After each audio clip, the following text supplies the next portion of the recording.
பள்ளிகளுக்கு செல்ல அரசு பேருந்துகளில் பயணிக்க இலவச பஸ் பாஸ் இருந்தும் பேருந்து பயணங்கள் பெரும்பாலான நேரங்களில் பெரும் துன்பமாகவே இருப்பதாக பெரும்பாலான மாணவர்கள் தெரிவிக்கின்றனர்.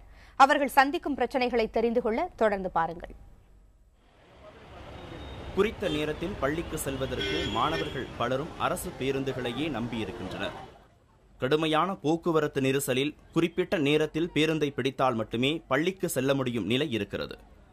ஆனால் சென்னையில் தியாகராய நகர், ராமாபுரம், வடபழனி, சோழிங்கநல்லூர் உள்ளிட்ட இடங்களில் மாணவர்களுக்கு வழங்கப்படும் இலவச பஸ் பாஸ் இருந்தும் பெரும்பாலான பேருந்துகளில் ஏற மாணவர்கள் அனுமதிக்கப்படுவதில்லை என்றும் இதனால் டிக்கெட் எடுக்க வேண்டிய கட்டாயம் ஏற்படுவதாகவும் அவர்கள் தெரிவிக்கின்றனர். ஒயிட் போர்டிலலாம் மட்டும்தான் எங்களை ஏற்றுறாங்க, டீலக்ஸ் பஸ்ஸில் ஏற்ற மாட்டுறாங்க. அப்போ டிக்கெட் எடுக்க சொல்கிறாங்க. பஸ் பாஸ் ஃபார்ம்லாம் கொடுத்துட்டாங்க, நாங்கள் ஃபில்அப் பண்ணி கொடுத்துட்டோம். 2 வாரம் ஆயிடுச்சு, இன்னும் தரவே இல்லை. பஸ் பாஸ் கொஞ்சம் சீக்கிரமாக கொடுக்கணும். அதெல்லாம் கண்டக்டருங்க நிறைய பேர் டிக்கெட்லாம் கேட்குறாங்க, அதுவும் கேட்கக்கூடாது. அப்புறம் இந்த சைடு இந்த டி நகர் சைடு நிறைய பசங்க போகிறாங்க. அதனால் ஸ்பெஷல் பஸ்ஸு விட்டால் ரொம்ப நல்லது. நான் எம்ஜிஆர் நகர்லேருந்து டி நகர் வரைக்கும் வரேன். காலைல பார்க்க ஜாலியாக தான் இருக்குது. நாங்கள் காலி பஸ்ஸில் வந்துடுறோம், எந்த கண்டக்டருங்களும் டிக்கெட் கேட்கறதில்ல. ஆனால் சாயங்காலம் வரும்போது மட்டும் எங்களுக்கு பேக் வெயிட் தாங்க முடியல. நாங்கள் பஸ்ஸில் சீக்கிரமாக வீட்டுக்கு போகணுன்றதுக்காக கிளம்புறோம். அவ்வளோ கூட்டத்துலேயும் எங்களை டிக்கெட் கேட்குறாங்க, அடிக்கிறாங்க. இந்த குறிப்பிட்ட வழித்தடங்களில் மட்டும் 2000க்கும் அதிகமான மாணவர்கள் தற்போது சிரமத்துக்கு உள்ளாகி இருக்கின்றனர். பள்ளிக்கு செல்லும் மாணவர்கள் பள்ளியில் இருந்து இடைநிற்றலை தவிர்ப்பதற்காகவே இலவச பஸ் பாஸ் அளிக்கப்படுவதாக அரசு அறிவித்துள்ளது. எனினும் ஒரு சில பேருந்துகளில் மட்டுமே மாணவர்களை ஏற்றிச் செல்வதாக கூறுகின்றன மாணவர் அமைப்புகள்.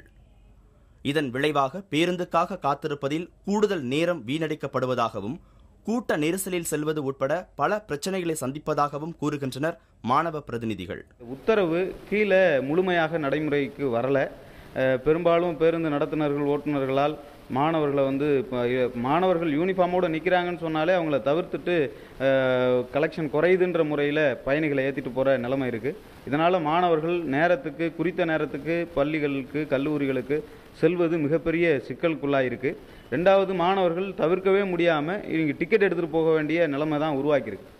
தற்போது தமிழகம் முழுவதும் உள்ள 45 லட்சம் மாணவர்களுக்கு வழங்கப்படும் இலவச பஸ் பாஸ் அவர்களுக்கான உரிமை என்று கூறும் மாணவ பிரதிநிதிகள் ஓட்டுநர்களும் நடத்துனர்களும் அந்த உரிமையை மதிக்க வேண்டும் என்று வலியுறுத்துகின்றனர்.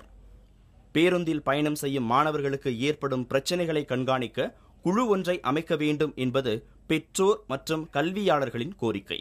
ஒரு மாவட்ட ஆட்சியர் ஒரு கல்வியாண்டின் தொடக்கத்திலேயே கல்வித்துறை அதிகாரிகள், போக்குவரத்து துறை அதிகாரிகள், அதே போல காவல்துறை அதிகாரிகள், இவங்க 3 பேரையும் சேர்ந்து எத்தனை பள்ளிகள் இருக்கின்றன, எந்த பள்ளியிலிருந்து அதிகமான மாணவர்கள் பேருந்தில் பயணம் செய்கிறாங்க, எந்த பகுதியிலிருந்து வர்றாங்க போன்ற தகவல்களை சேகரித்து அந்த பகுதிகளில் சிறப்பு பேருந்து விடலாம். ஸ்கூல்லேருந்து விட்டு வெளியே வந்தவனுக்கு ஸ்கூல்லேருந்து என்ன சொல்கிறாங்க, ஸ்கூல்லேருந்து பசங்க போயிட்டாங்க, அதுக்கப்புறம் என்ன நடக்குதுன்னு நாங்கள் பொறுப்பு இல்லைன்றாங்க.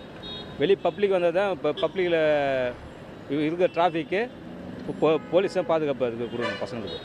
இந்த புகார்கள் குறித்து போக்குவரத்து துறை அதிகாரிகளிடம் கேட்டபோது மாணவர்கள் அனைத்து பேருந்துகளிலும் அனுமதிக்கப்படுவதாகவும் பிரச்சனைகள் ஏற்படும் போது கல்வித்துறை அதிகாரிகளுடன் ஆலோசனை நடத்தி உரிய நடவடிக்கைகள் எடுக்கப்பட்டு வருவதாகவும் தெரிவிக்கின்றனர். பயணம் செய்யும் போது எந்த விதமான பிரச்சனைகள் ஏற்படக்கூடாது என்று அவர்கள் தெரிவிக்கின்றனர். இது தொடர்பாக போக்குவரத்துறை அதிகாரியிடம் கேட்கும்பொழுது கடந்த ஆண்டினுடைய பஸ் பாஸே இந்த ஆண்டு ஆகஸ்ட் மாதம் வரை செல்லுபடி ஆகும் என்றும் அதற்கு பிறகு ஆகஸ்ட் மாதம் பிறகு இந்த ஆண்டுக்கான புதிய பஸ் பாஸை அனைத்து மாணவர்களுக்கும் வழங்கப்படும் என்றும் போக்குவரத்துறை அதிகாரிகள் தரப்பில் தெரிவிக்கப்பட்டுள்ளது. புதிய தலைமுறைக்காக ஒளிப்பதிவாளர் குழுவுடன் ராஜ்குமார்.